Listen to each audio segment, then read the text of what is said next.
Hi, Hank. Welcome to Casual Space. Hey Beth, nice to meet you. It's really nice to meet you. How's the weather in Alabama?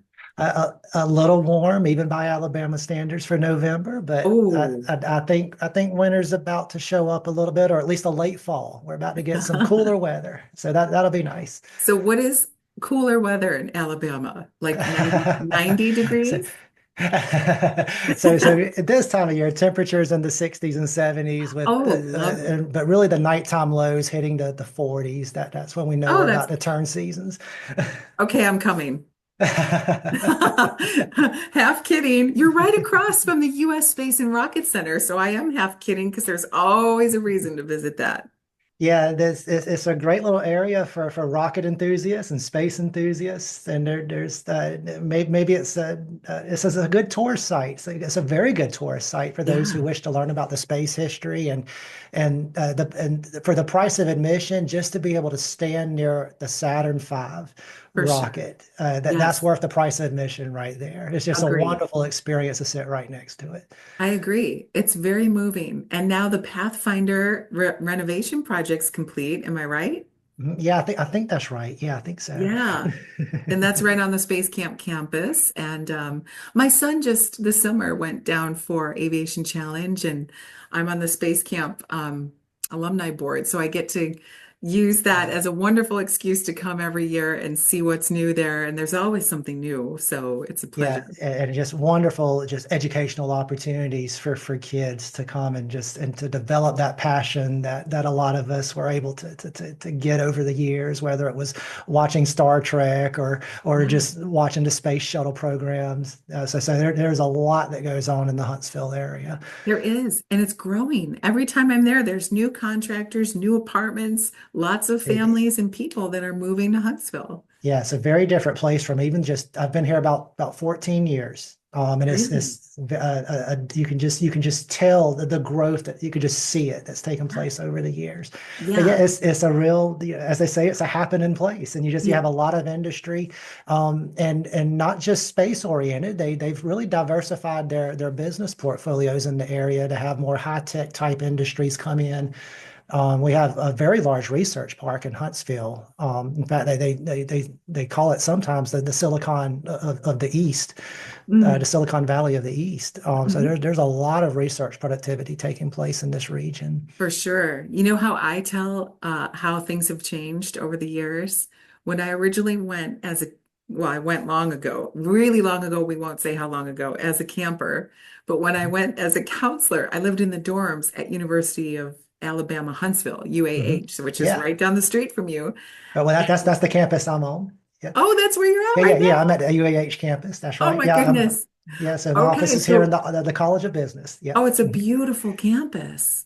It is. They've done a lot of work over the years, and we now have a great looking greenway that Yes. we're starting to get some really good photos on the brochures to try and market to students to get them to come here. So it's a very pretty campus Well, now. it's Yeah. always been beautiful, but it's especially beautiful now. It's improved and beautiful. And I remember, I took a little jaunt through the campus to be like, what dorm?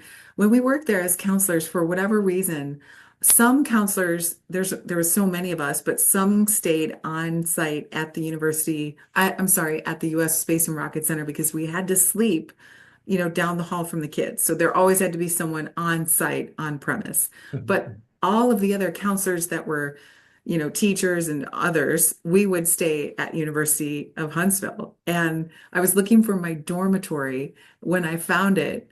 It must be a building under renovation because I said, clearly no one lives in here. This looks half abandoned. So it's one of those buildings that are turning over.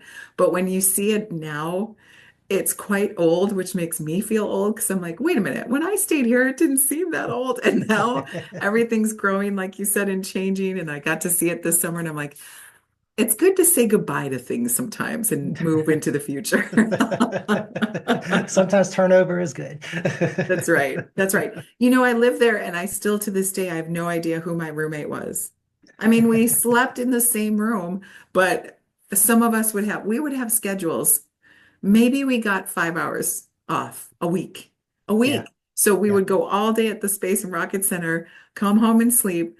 back to work every day, being there before the kids were getting up and putting the kids to bed and the students. And we would just come home ourselves back to the dorms and pass out. And so if I had two words to my roommate, it was like good night or see you tomorrow. And our schedules were always conflicting. So she would have like a day off when I was, and vice versa. So I swear, never in my life have I lived with someone I don't even remember or know. Yeah, you were just there to sleep. It was really true. Yeah. We didn't eat there or shower there. We just literally slept in the beds and then had to go to work in that hot, hot summer heat of We can get a Huntsville. little toasty down here. That's Oh right. my word. Okay, so have you ever been, did you start in Alabama? You grow up in the area? I did not. I grew up in South Carolina and spent the first 25 years or so there, and then uh, got my bachelor's degree in biology, and then Oh, decided to go get a master's in accountancy. And exactly, that's usually okay. that's the I look am I so, get. Hank, I'm so excited to have you on the show because when you said that you were a space accountant, I said, oh, yeah. How did you go from biology to a master's in accounting? Very smart, by the way. I'm not questioning it. I'm just curious. Well, it may have been questionable at the time, but it's worked out all right. So I had some interest in becoming a high school biology teacher, Yeah. and so I went ahead and finished up my bachelor's, and then but I was just starting to wonder if that was really just the path I wanted, and I was one of those. Well, I'm not sure there is a category of college students that that do this, but I would look at a syllabus on the first day of class, Yes. and my first thoughts were usually, would I want to, or can I teach this when the semester is over? And Mm. and I felt that way about biology courses. But I also had a minor in business administration, and I took a couple of accounting courses. And I felt that way specifically about managerial accounting. Um, so I had a conversation with my accounting professor at the time, and she got me interested in something called forensic accounting, Oh. where you might, for example, if a company thinks they have fraud that's taking place, Mm. they might hire you to come in and be an investigator, try to figure out, whether it's taking place and who's doing it. Um, so I thought, okay, that sounds cool. I didn't know any more than that. So I decided to go get a master's in accounting. And lo and behold, I never touched it. I never touched forensic accounting. When I got into the master's program at the University of South Carolina, um, I became interested in considering going the education route in accounting and eventually pursuing a doctorate degree in accounting. We actually do have PhDs in accounting, where Sure. we're kind of unicorns, but you don't hear about them on the news every day, but we do exist. Love it. So after my master's program, I was an auditor for 2 years in public accounting and became a CPA, and then decided to go to the University of Kentucky in 2006 to earn my PhD. And so 4.5 years later, I have my PhD, and I'm heading to the University of Alabama in Huntsville, and I've been there ever since 2011. Wow. Do you teach? I do. I teach about 7 courses a year if you count the summer courses. Oh, wow. Mainly managerial accounting, but also a financial accounting class. And probably what will come up in our conversation is 2 years ago, I began teaching a space accounting course. It's the first time in the world that it's been offered, the best that we can tell. Fascinating. I need this course. So many of us need this course. So I cannot wait. Thank you for sharing your pathway. Was space always in the background, or is accounting your a specialty and space came to you and found you, would you say? Yeah, so that route, Okay. accounting, I started off with accounting. I did use my biology degree a little bit when I started off conducting research in accounting. We do research, and I did environmental accounting Oh, for my interesting. initial research pathway. Um, and then about 2017, give or take a year, the College of Business here decided to have as one of its strategic objectives to become a thought leader in space commerce. Mm, And I thought I'd just earned tenure at the time. And so I was in a position to lovely. take some risk from a research Mhm. perspective. Mhm. And I decided to take a shot at this and think, you know what? I'm going to look and see what we have in the literature about space accounting, accounting in the space sector or anything related to space. Now up to that point, my only real, I've always enjoyed space. I've always thought it was just, very cool. Most of my space knowledge is from watching Star Trek back in the 90s, with the Next Generation and especially Deep Space Nine. Yeah. So I decided to look up in the literature what was going on, and there was nothing Mm-mm. in accounting. You had the economics discipline has had they've made some headway in space related research, but in accounting there was zero. And so I decided I had a sabbatical coming up, and I thought, you know what, challenge accepted. I'm going to write the first paper on space accounting. Now, Hank, sabbatical means time away. And here you are, back Right. to work. You're working. But very rightfully so, because it sounds like you have landed. Okay, there are so many people who are very excited to hear what parts of accounting apply to space industries and how are you referencing it there at the college? Okay, so I'm going to take probably the opposite approach is what parts of accounting do not apply. And Oh, I think, and yeah. that to me, that's really the answer. And the answer is that they all apply. Right, right. It's just a matter of some areas of accounting, it's going to be a little more tangible than others at this stage of the new space economy. Mm. So let me back up for just a second. And just because a lot of folks, when they think of accounting, they think of perhaps taxes, or they just think of, someone with, they have their pocket calculator with them all day and they're just going to do some number crunching, in the corner of the Sure, office. sure. But accounting is really about information. Mm. Accounting is about how do we capture information? How do we record it? How do we organize it? How do we present it in a way for others to ultimately help them just make better, more informed decisions? And we're storytellers. We tell the story of how a business or a government agency or a nonprofit, what are they doing? How healthy are they from a financial perspective? But we also look at a lot of non-financial perspectives on a business's health. And so I try to convince my students is we're way more than just debits and credits. We're kind of important. We don't make the evening news unless something really bad happens. We don't always hear, breaking news. There was a successful audit today for one of the Fortune 500 companies. But we are gatekeepers to a complex, secure, credible economy that we enjoy here in the United States. And so we have a major role to play. And for that role, for us to succeed in that role, we have to be trusted by all the various stakeholders, the investors and whatnot. And Wow. so we've got a pivotal role that's usually behind the scenes, and that's okay. But that's where we come in from the accounting perspective. So we have all these different fields in accounting that we could relay and look at from the space sector. Um, but for example, I'll just give you a couple of examples. Tax is probably the one that most people would go to at first. Yeah. So at some point, this space economy is going to get developed enough that we're going to see transactions take place in space. Mhm. So someone, I'm not, whether it's right or wrong, that's a separate discussion, but somebody on Earth is going to try to tax that transaction. Oh, you bet. Of course. So what frameworks can we go ahead and develop now so that we don't get caught off guard down the road? How do we set up a tax nexus that the international community, whoever's involved, would be agreeable to, so that we can have a more efficient transition into some of the more complicated aspects of a sustainable economy? When you're talking tax framework, are you talking like the accounting codes or just general how, oh, really? How you'll I capture mean, all those things? I wouldn't eliminate at this stage in the game. I wouldn't eliminate anything. We I would need see. to have a lot of these conceptual discussions to see.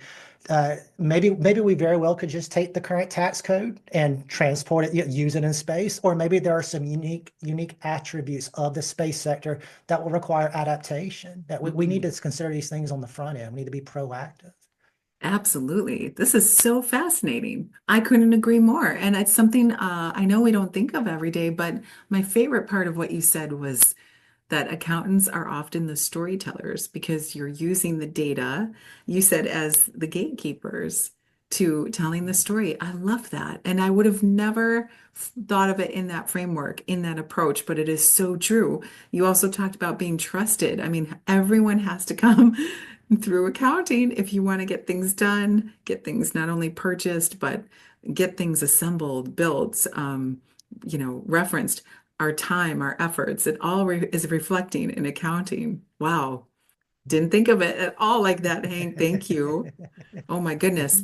Um, Being that this is new, being that your course is new, what do you have to pull from? What are you referencing from so you're not reinventing the wheel, or are you actually inventing the wheel? Uh, I think I'm inventing the wheel. That's right. I think you are. Um, so, uh, I've taught the course the last two spring semesters and I want to be clear, it is not on the books for this current spring. So we're hoping to perhaps get a vehicle for the course, such as like a graduate certificate in space commerce. Maybe we can do that down the road and then pull together some other space related courses and then tie it together. Usually graduate students can, if they have this certificate opportunity to put on their resume, on their transcript, and they're more likely to take a set of courses versus as kind of a standalone elective. Sure. So we're going to try and work and get those mechanisms in place to make it more viable for graduate students. Nice. Although I will take undergrads as well. We cross-listed the course so we can just grab whoever's showing interest in this topic. Um, so well, there's no textbook because I haven't written it yet. Um, so, uh, but I would curate the literature and a lot of different subject matters. And usually what's going on is you could have an article out there that's just talking about, the latest developments in Artemis or the latest, whatever's going on in the space economy. And because my particular field hasn't really been invented yet, I can glean through a different subject matter and say, oh, here's kind of the buried lead in this article from the accounting perspective. Nice. And then so I'll assign that type of material to the students as a seminar style course. And then we just have a bunch of fun discussions on the accounting implications of, for example, auditing. I might bring in an auditing article and then we might say, okay, well, how would this impact someone who wishes to audit a company that's part of the space sector? Well, we talk about the challenges. We're not quite ready to send auditors up into space to do inventory I'll counts. do it. I'll But do it. I think we could really boost enrollments in accounting programs if we started to offer space-related career objectives. Right? So, so what can we do as a profession to help provide confidence in auditing the financial statements of a company, but recognizing we have some limits. We can't just go travel into space, not yet, to the point where that would be cost beneficial for an Mhm. accounting firm to conduct an audit and do inventory counts or whatever we would need to do up there, test of controls, for example. So we just talk about these issues. We talk about one of the big issues in space will be that the time lag between points A and B. We're not used to that on Earth. Usually information is rather instantaneous for all practical purposes. Yes. Well, if we start setting up shop on Mars, with current technology, we're looking at between 4 and 24 minutes of lag time to get information from Earth to Mars. Mhm. Well, there are some manufacturing situations that's a pretty big lag. You wish to have a lot quicker access to information to be able to make some real-time decisions. Now, if that doesn't excite somebody between 4 and 24 minutes, let's talk about going to a moon on Jupiter and setting up an outpost there. There's some real lag to consider. Yeah. And this is a great way to teach just concepts in accounting. Because, for example, the longer you go out into space, the more that lag time is, it starts to create issues with, for example, the end of the fiscal year. How do you Oh, handle yeah. transactions that take place, when you have this major lag between the parent company and a subsidiary that might have an outpost on a different planet or a Oh, different moon? gosh. So there is. I'll admit, when I first put together the curriculum for the course, I would assign these readings, and sometimes I would think, do I have enough material to get through a class discussion, and then how it's usually worked out is we always run out of time. We always get into these nice discussions, and it Yeah. goes into all kinds of rabbit trails on just what if, you know. But it's been I mean, they pay me, but it's a bunch of fun. You are perfect, Hank, to be in this position. I was just going to ask you, why not take your services and start that firm and get paid quite a lot for people who have to figure out this challenge? Seriously, this is like an innovation that we have to figure out so that in the future, there needs to be accounting, obviously.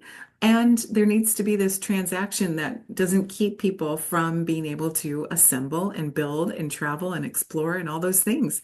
So I'm quite sure your knowledge and expertise would be well paid.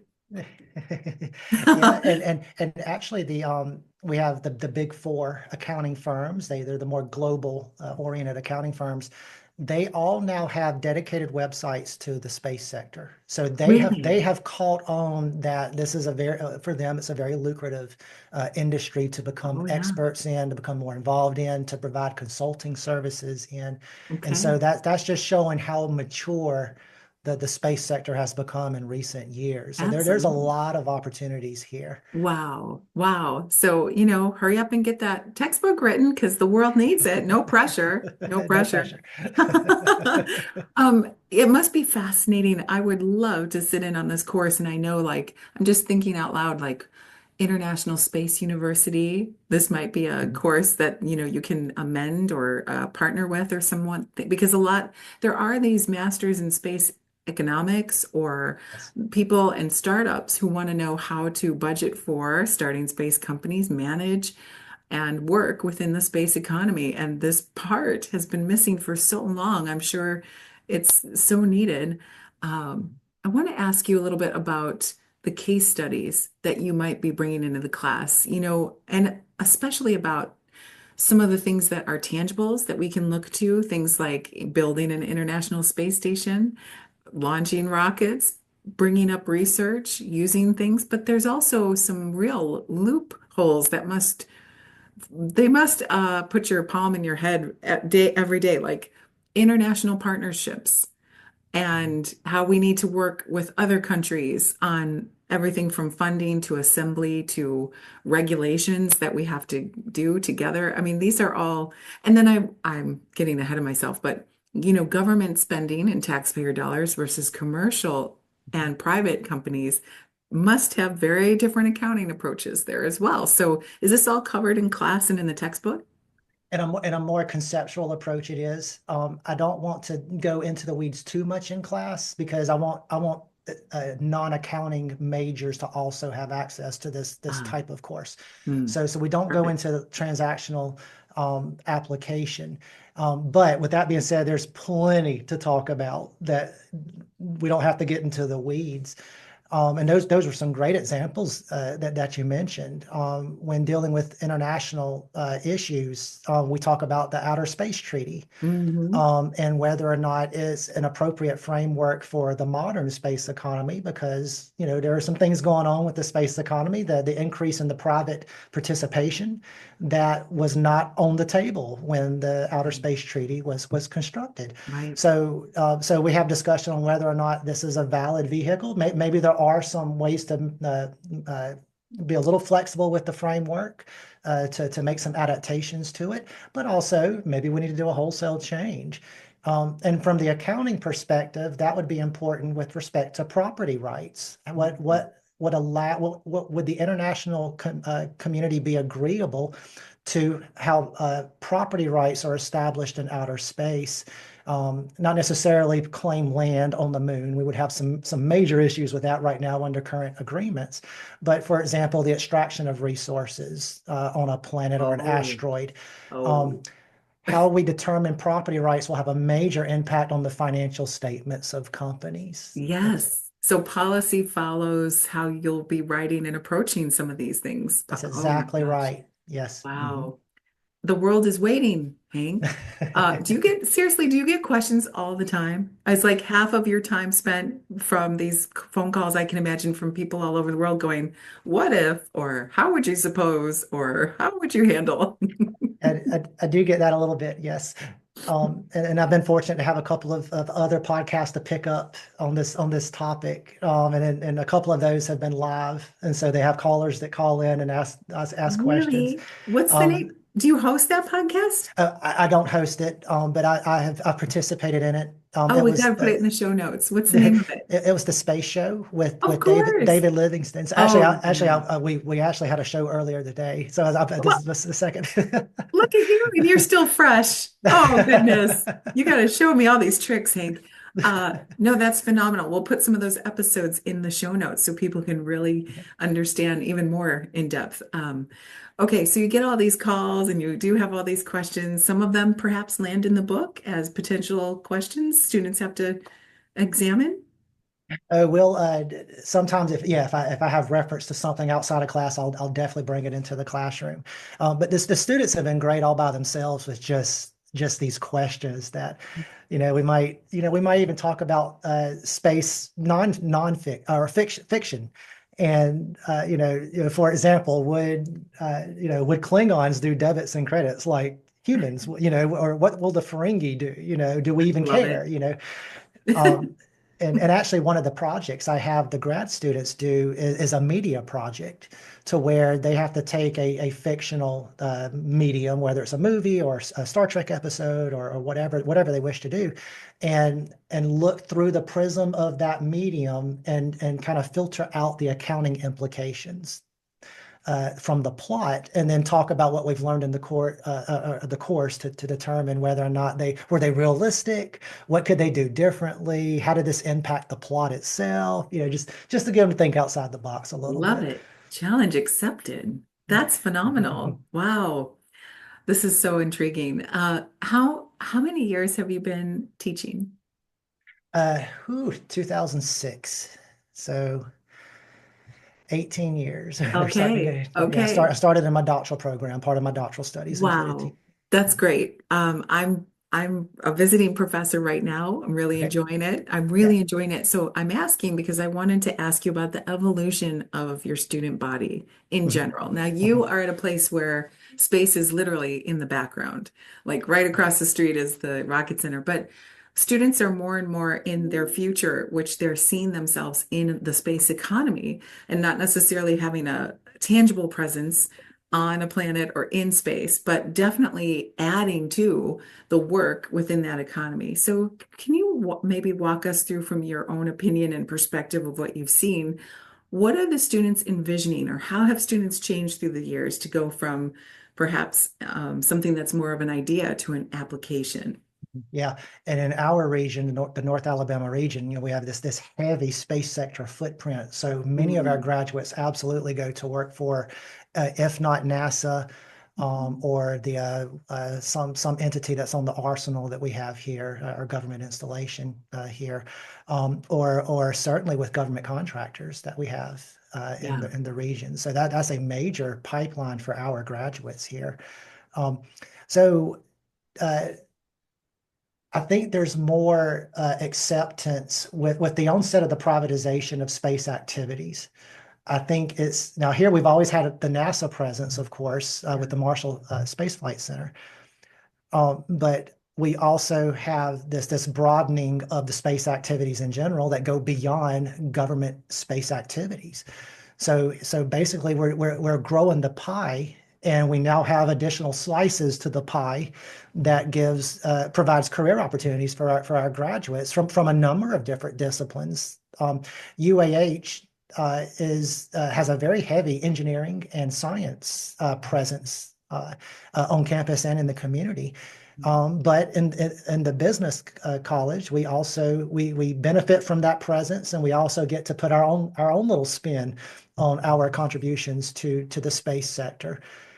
So you're definitely seeing more application of the business concepts that we teach in our programs, whether it's an MBA, whether it's an undergrad who's getting a traditional major in accounting or marketing or finance or management. That we're definitely seeing an increase in the pipeline of where do these students go? Where does our alumni base go? And they're right there in with the government contractors and with NASA. that's nice. It's wonderful to hear that. And I love how you described it as the pie is growing. The opportunities are not only more prevalent, but the whole sector and all of the industry is growing, and I would say faster than ever. Mhm. Yeah, all indications are that it's faster than ever. We were on the podcast earlier that I mentioned, we were talking about some of the financial, perhaps the economic headwinds that globally, it's not just the space sector, but globally, that we're experiencing or expect to experience in the next couple of years. And so, but it's very important for the space sector to have some business acumen as to how to advance the sector.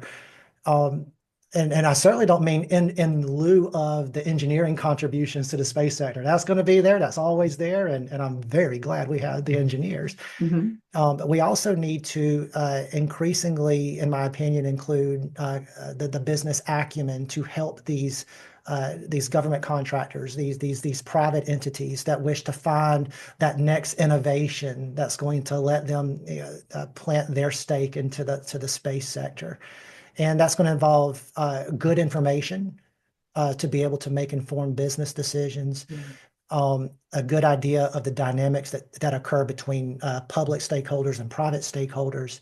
And that's a huge game that has to be navigated by, think of a startup that wants to figure out how to get their footprint into the space sector. That's an entirely different language that has to be overcome. And there's ways to do that, right? It's just there's upfront cost and time and blood, sweat, and tears to try Oh, and figure yes. out these dynamics.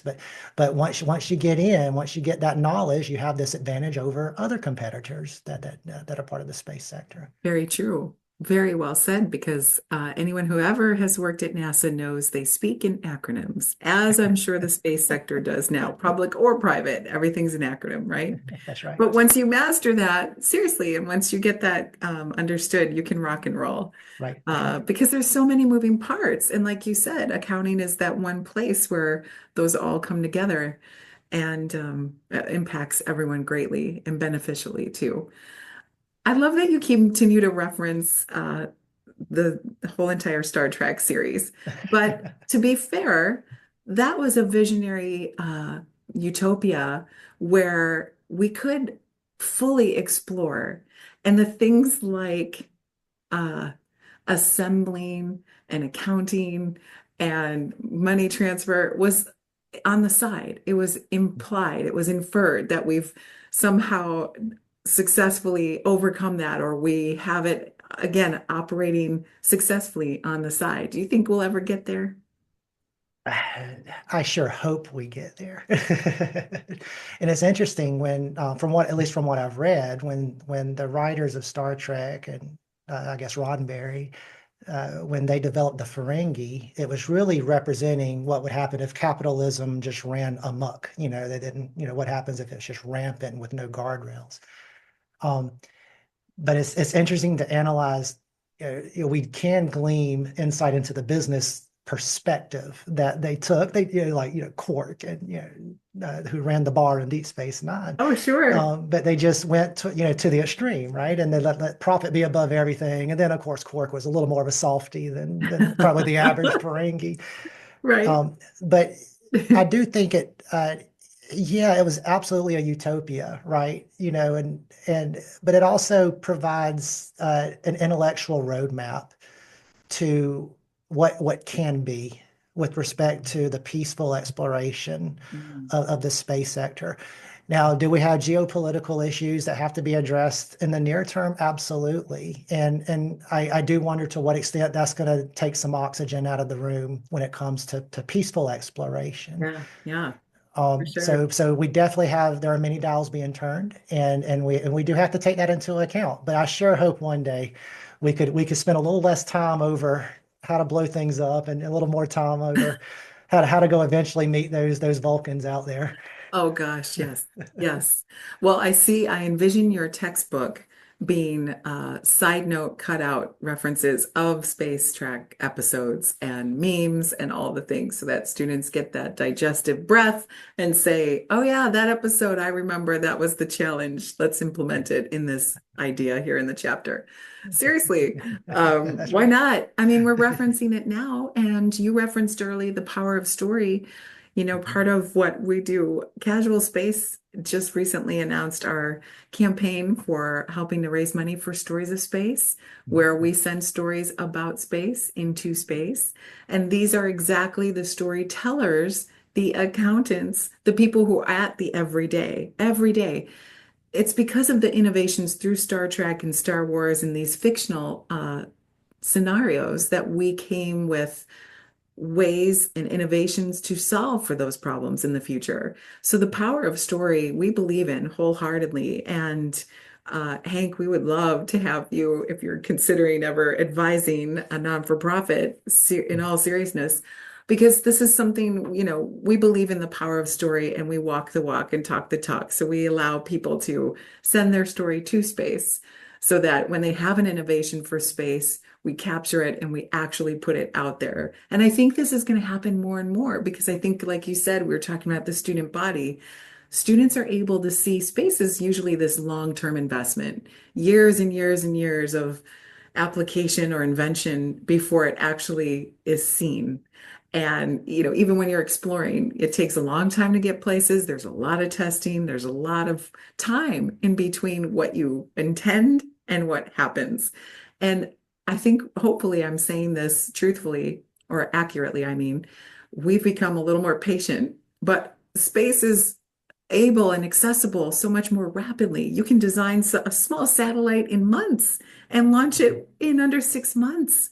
Right. Did you ever think we'd be at this place? I mean, really, Well, there are so many things. Like who would have thought in the 80s or 90s that we would have had FaceTime, with an iPad, which was something that you would have seen, think of the bridge on Star Trek and having someone, have a visual communication with someone, yes.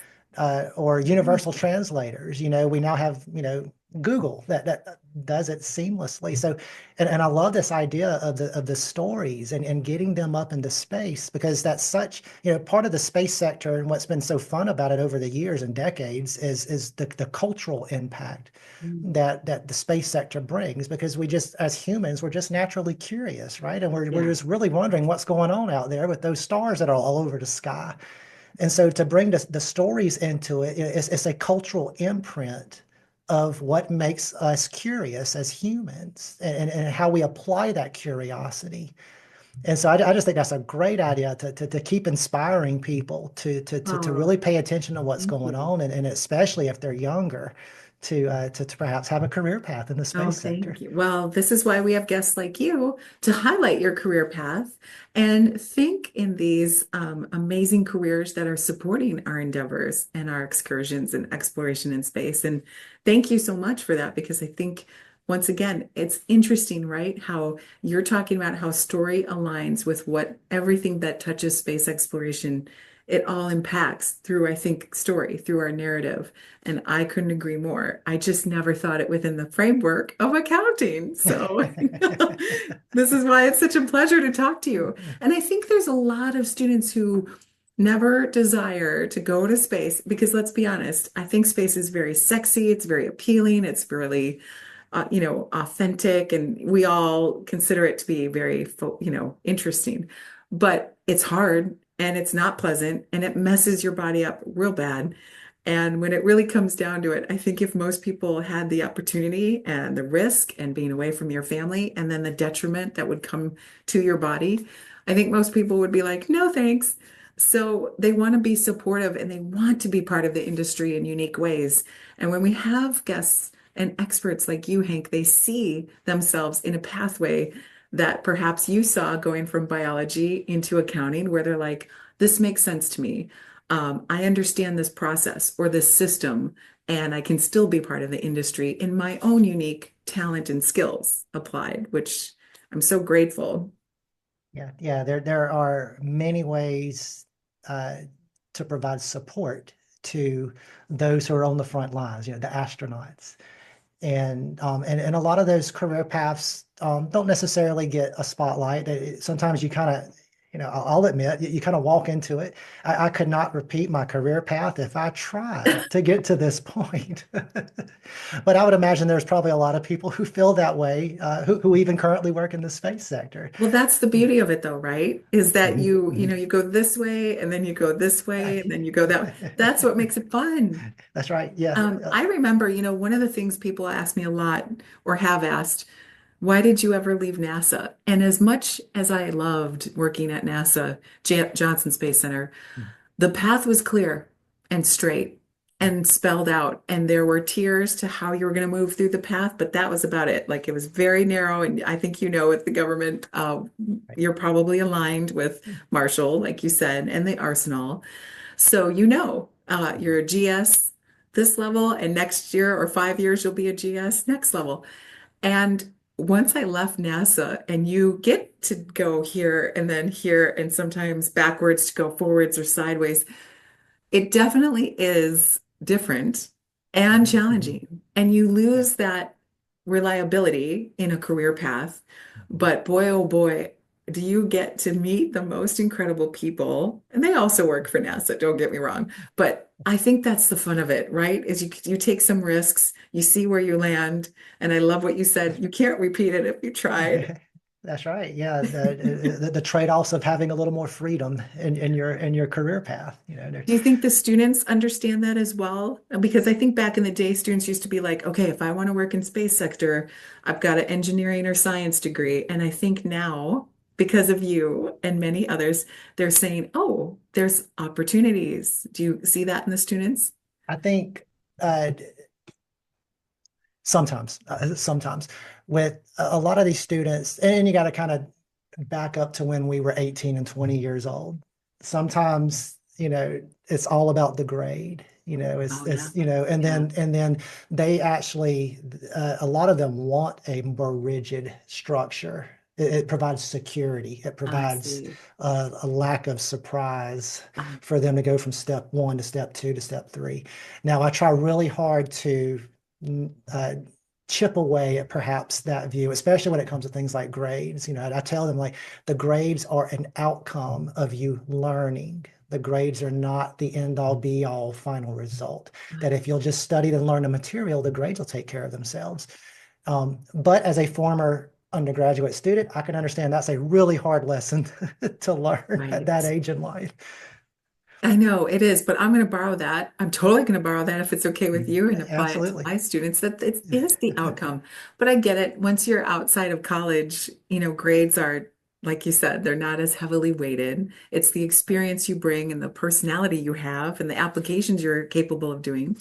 But if you're seeing it in the student body, and we're seeing more and more students coming to the shows like this and coming to career opportunities and nights and searching all over the internet for unique ways to be part of this industry, I'm so pleased to know that I think there's a place for everyone, no matter how your path swerves and ups and downs and everything in between. So, and I think the goals have changed, right? There used to be like 3 companies you could work for. Mhm. Now, Mhm. it's limitless. Right. Yeah. And we do see that with some of our more recent graduates is you do absolutely see a more variety of where you're going to go initially because you might even there may have been a time when you could eventually get to that firm over there, but you had to get a couple of years experience somewhere Yeah. else. And now you have more opportunities to start off at that same firm that you wouldn't have had that opportunity just 10 years ago. Yeah. So yeah, you're a lot more launch points Yeah. from the get-go once you get your degree. Or heaven forbid, you want to be a teacher. Which is a whole separate discussion. Right? Right?